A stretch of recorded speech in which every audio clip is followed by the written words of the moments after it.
Hey, it's Chantel. Today I want to show you how to hook your trailer up to your truck.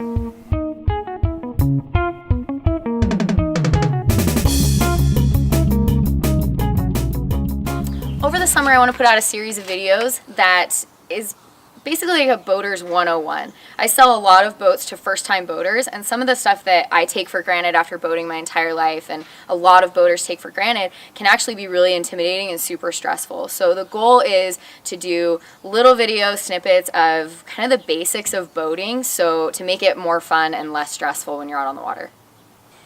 Today we're going to go over how to hook a boat trailer up to a truck. It's nothing you can't learn by reading your owner's manual, but sometimes it's nice just to get a visual of what's happening, when it's happening, and why it would happen. We're also going to do a final check around the trailer before we drive away with it, just to make sure that everything's good to go.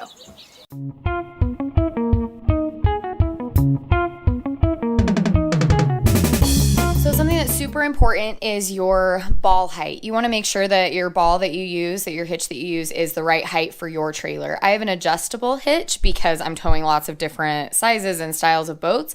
But when you have your boat, you'll just make sure you have a hitch that works with your boat to keep it nice and level.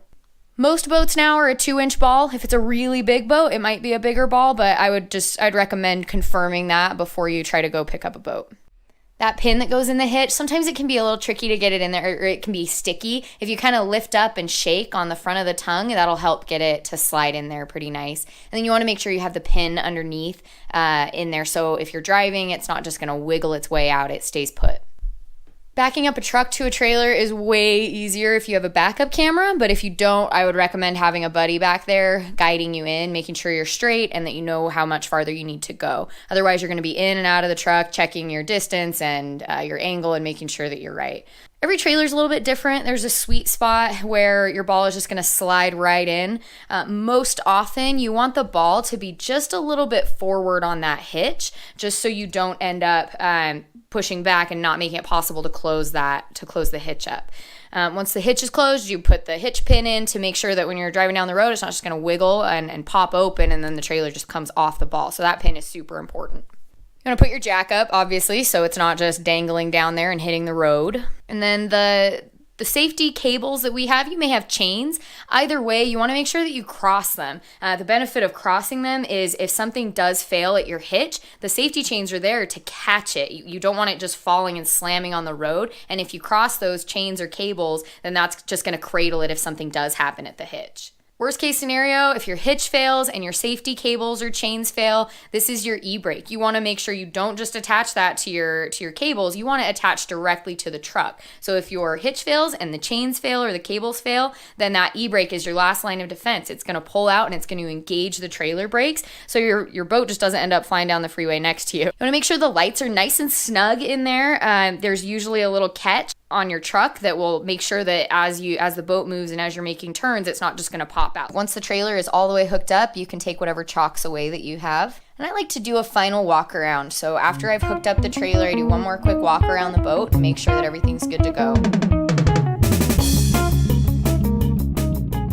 I do a full walk around of the trailer to make sure that everything is the way that it should be before I actually drive away. So I take a step back and I look at my trailer. If you're using the same hitch every time, you know it's going to be level, but if you've changed something and your hitch is different, I would take a step back and make sure that the boat is actually level before you drive away. And then I continue to walk around. I check my lights. I make sure that my brake lights are working and my blinkers are both working. I make sure my running lights turn on when I turn my truck lights on. And then not all trailers have reverse lights, but if they have reverse lights, you want to make sure that they actually turn on when you put the truck into reverse. What can happen is if your truck isn't wired properly and it's not reading to the trailer that you're in reverse, as you try to back down the ramp or as you try to back up, the trailer brakes will engage. So lights definitely have to be plugged in, and you want to make sure that those reverse lights turn on before you get to the water and you're not able to back your boat down. At the back of the boat, I also check my transom straps, make sure that those are nice and tight.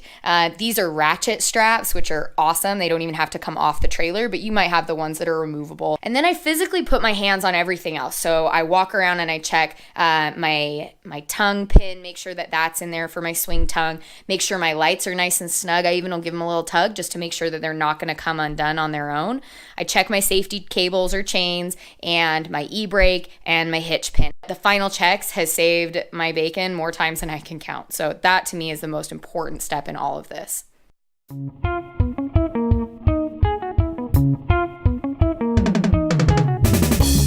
Before you unhook your boat, make sure you put chocks at the wheels. You don't want it going anywhere once you put your trailer jack down and you start lifting it up off the truck. First step, before you unhook anything, make sure you've got a wheel chock in there. I like to give the trailer tongue jack a little bit of a wiggle before I start putting any weight on it, just to make sure that that pin actually did engage when I popped it down. Lights come out, safety chains. You want to make sure that the e-brake cable does come off your truck before you drive away. If you drive away with that still attached, it will engage the brakes on your trailer. There is a release, but you're still going to have to go get that e-brake cable replaced, which is an annoying expense. So don't forget that one. Raise up your trailer jack. Sometimes the trailer can get stuck on the ball. So if it's a little bit too much weight forward or backward on the ball, then it's not just going to pop out smoothly.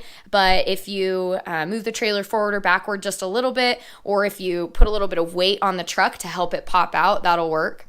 Final step, just swing that tongue back if you need to for storage, and that's it. You're free. You can drive your truck away. All right, that's how you hook a boat trailer up to a truck. If you like this video and you want to see more of things like this, go ahead and subscribe to my channel and hit the like button, and we'll see you next week.